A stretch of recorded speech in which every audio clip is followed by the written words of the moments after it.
It's quite shocking and unbelievable, but British media report that the UK government is still giving out false information about the validity of children's passports for travel to the EU. 32 months after passport expiry rules changed as a result of Brexit, putting expensive family holidays needlessly at risk.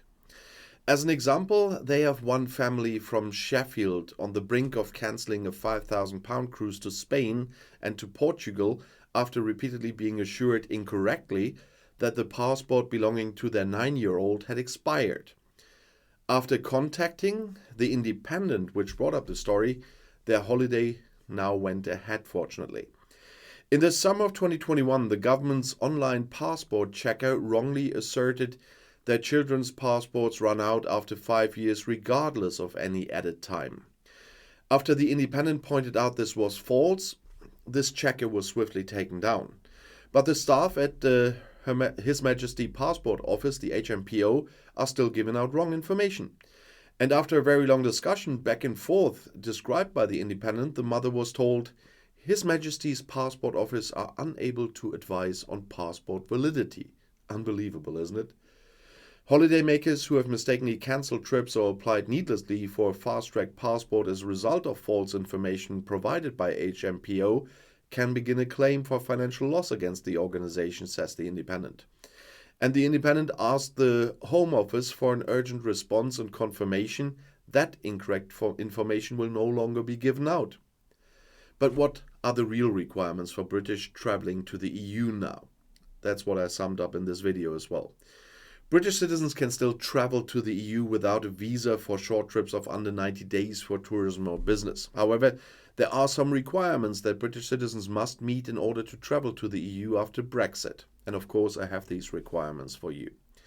Their passport must be valid for at least 3 months after their planned date of departure from the EU, the planned date of departure.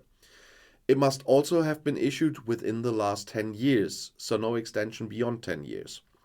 And they must have valid health insurance that covers them for the duration of their stay in the EU. This can be private health insurance or an European health insurance card.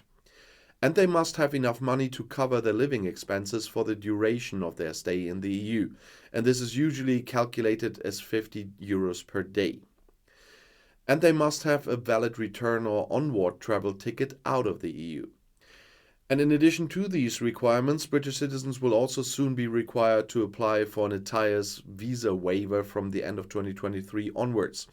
The ETIAS visa waiver is an electronic travel authorization that will allow British citizens to travel to the EU for short trips of up to 90 days. It's for all third country citizens. And the application process for the ETIAS visa waiver is expected to be simple and straightforward, and just €12, I guess. The passport requirements for children are not different than for adults, and they can't be older than 10 years because they usually are only valid for 5, and if they get extended, they won't get extended beyond 10 years.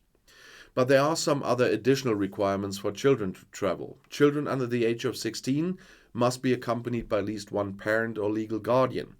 And if the child is not accompanied by a parent or legal guardian, they must have a letter of authorization from both parents or guardians.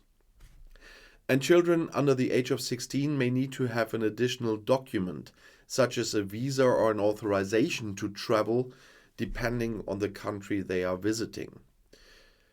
It's important to check the specific requirement for each country when there's a child that will be visiting before travel.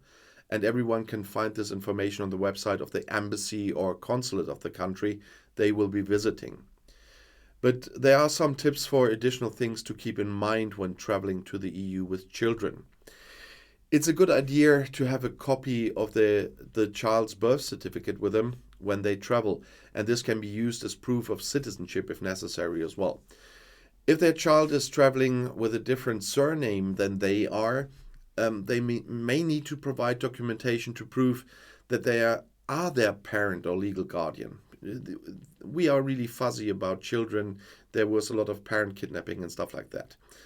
And the HMPO has been criticized for the handling of the passport applications in the lead up to and after Brexit.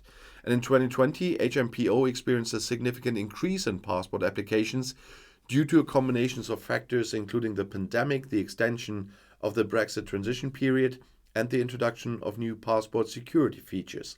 And this led to long delays in processing applications, with some people waiting several months for their passports to be returned.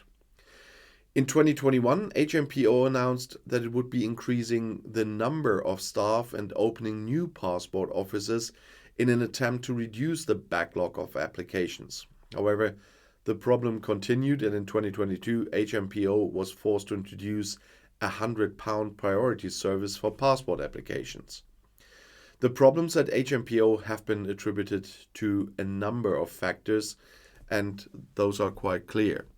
HMPO has been chronically understaffed for many years, and this problem was exacerbated by the increased demand for passports in the lead up to and after Brexit. HMPO has been criticized for its poor management of passport applications, including a lack of communication with customers and a failure to adequately plan for the increased demand. HMPO has also experienced technological problems, such as a computer system crash in 2021 that led to further delays in processing applications. As a result of these problems, many people have been unable to travel as planned, and some have even lost out on job opportunities. The problems at HMPO have also damaged the UK's reputation as a travel destination. In conclusion, the HMPO has not been properly prepared for Brexit. The problems at HMPO have been caused by a combination of factors, I already said, but to say it again, the understaffing, poor management, and technological problems were there. And these problems have had a significant impact on people's ability to travel and have damaged the UK's reputation. Other departments of the government have also been criticized for their lack of preparation for Brexit. Some of the departments that have been most affected I have for you. That's, for example, the Department for Environment, Food and Rural Affairs, the DEFRA. DEFRA has been responsible for negotiating new trade deals with the EU as well as implementing new import and export checks. However, DEFRA has been criticized for its slow progress in these areas and for failing to adequately prepare for the potential disruption to food and agriculture caused by Brexit. Then there's the Department for Transport. The DfT has been responsible for ensuring that the UK's transport infrastructure is ready for Brexit. However, the DfT has been criticized for its failure to adequately prepare for the potential disruptions to ports, airports, and railways caused by Brexit. And we have the Department for Business, Energy and Industrial Strategy, the BEIS. They've been responsible for ensuring that the UK's businesses are ready for Brexit. But they have been criticized for its failure to provide adequate support to businesses and for its lack of clarity about the future trading relationship between the UK and the EU. In addition to these specific departments, there have also been concerns about the overall lack of coordination between government departments in their preparations for Brexit. And this has led to a number of problems, such as duplication of effort, missed deadlines, and a lack of clarity about who is responsible for what. Overall, it's clear that the UK government was not adequately prepared for Brexit.